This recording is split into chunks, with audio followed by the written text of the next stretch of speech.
March 12th, Deuteronomy 33 and 34, and Joshua 1. Deuteronomy 33. This is the blessing that Moses, the man of God, pronounced on the Israelites before his death. He said, "The Lord came from Sinai and dawned over them from Seir. He shone forth from Mount Paran. He came with myriads of holy ones from the south, from his mountain slopes. Surely it is you who love the people. All the holy ones are in your hand. At your feet they all bow down. And from you receive instruction, the law that Moses gave us, the possession of the assembly of Jacob. He was king over Jeshurun when the leaders of the people assembled, along with the tribes of Israel. Let Reuben live and not die, nor his people be few." And this he said about Judah. "Hear, Lord, the cry of Judah. Bring him to his people. With his own hands he defends his cause. Oh, be his help against his foes." About Levi he said, "Your Thummim and Urim belong to your faithful servant. You tested him at Massah. You contended with him at the waters of Meribah. He said of his father and mother, 'I have no regard for them.' He did not recognize his brothers or acknowledge his own children, but he watched over your word and guarded your covenant. He teaches your precepts to Jacob and your law to Israel. He offers incense before you and whole burnt offerings on your altar. Bless all his skills, Lord, and be pleased with the work of his hands. Strike down those who rise against him, his foes, till they rise no more." About Benjamin he said, "Let the beloved of the Lord rest secure in him, for he shields him all day long, and the one the Lord loves rests between his shoulders." About Joseph he said, "May the Lord bless his land with the precious dew from heaven above, and with deep waters that lie below.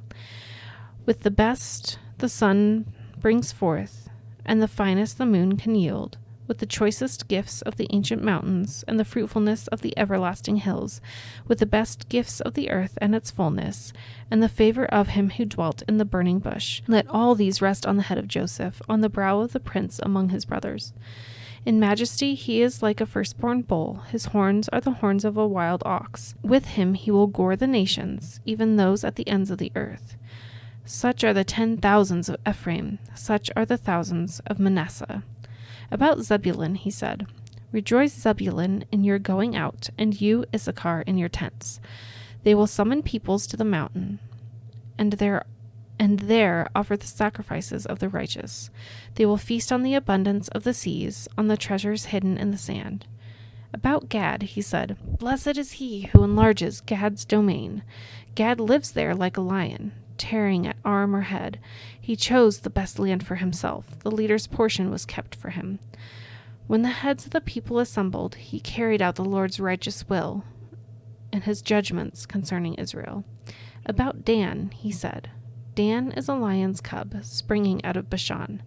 About Naphtali he said, "Naphtali is abounding with the favor of the Lord and is full of his blessing. He will inherit southward to the lake." About Asher he said, "Most blessed of sons is Asher. Let him be favored by his brothers, and let him bathe his feet in oil. The bolts of your gates will be iron and bronze, and your strength will equal your days. There is no one like the God of Jeshurun, who rides across the heavens to help you, and on the clouds in his majesty.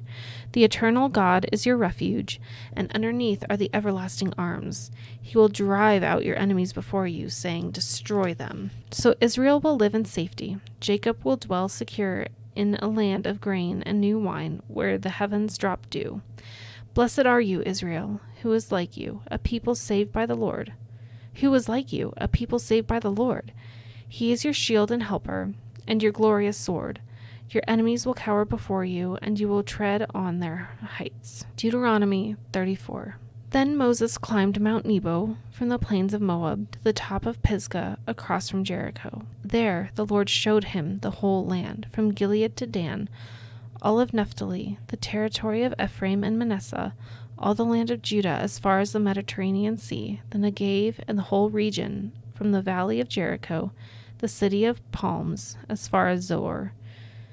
Then the Lord said to him, "This is the land I promised on oath to Abraham, Isaac, and Jacob when I said, 'I will give it to your descendants.' I have let you see it with your eyes, but you will not cross over into it."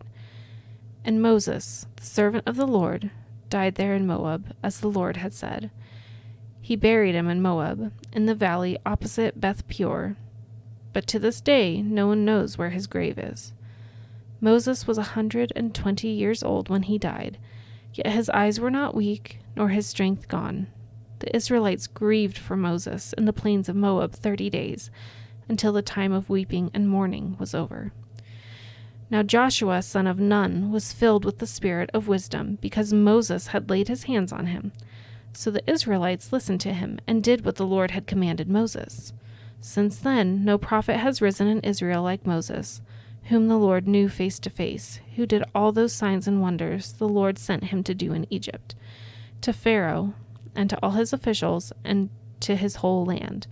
For no one has ever shown the mighty power or performed the awesome deeds that Moses did in the sight of all Israel. Joshua 1. After the death of Moses, the servant of the Lord said to Joshua, son of Nun, Moses' aide, Moses, my servant, is dead. Now then, you and all these people get ready to cross the Jordan River into the land I am about to give them, to the Israelites. I will give you every place where you set your foot, as I promised Moses. Your territory will extend from the desert of Lebanon and from the great river, the Euphrates, all the Hittite country, to the Mediterranean Sea in the west. No one will be able to stand against you all the days of your life. As I was with Moses, so I will be with you. I will never leave you nor forsake you.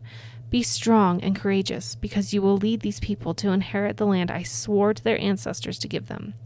Be strong and very courageous. Be careful to obey all the law my servant Moses gave you. Do not turn from it to the right or to the left, that you may be successful wherever you go. Keep this book of the law always on your lips. Meditate on it day and night, so that you may be careful to do everything written in it. Then you will be prosperous and successful. Have I not commanded you? Be strong and courageous. Do not be afraid. Do not be discouraged, for the Lord your God will be with you wherever you go. So Joshua ordered the officers of the people, Go through the camp and tell the people, Get your provisions ready. 3 days from now you will cross the Jordan here to go in and take possession of the land the Lord your God is giving you for your own. But to the Reubenites, the Gadites, and the half-tribe of Manasseh, Joshua said, Remember the command that Moses, the servant of the Lord, gave you after he said, The Lord your God will give you rest by giving you this land. Your wives, your children, and your livestock may stay in the land that Moses gave you east of the Jordan, but all your fighting men, ready for battle, must cross over ahead of your fellow Israelites. You are to help them until the Lord gives them rest, as he has done for you, and until they too have taken possession of the land the Lord your God is giving them. After that, you may go back and occupy your own land, which Moses the servant of the Lord gave you east of the Jordan toward the sunrise. Then they answered Joshua, Whatever you have commanded us, we will do, and wherever you send us, we will go. Just as we fully obeyed Moses, so we will obey you. Only may the Lord your God be with you as he was with Moses. Whoever rebels against you, your word, and does not obey it, whatever you may command them, will be put to death. Only be strong and courageous.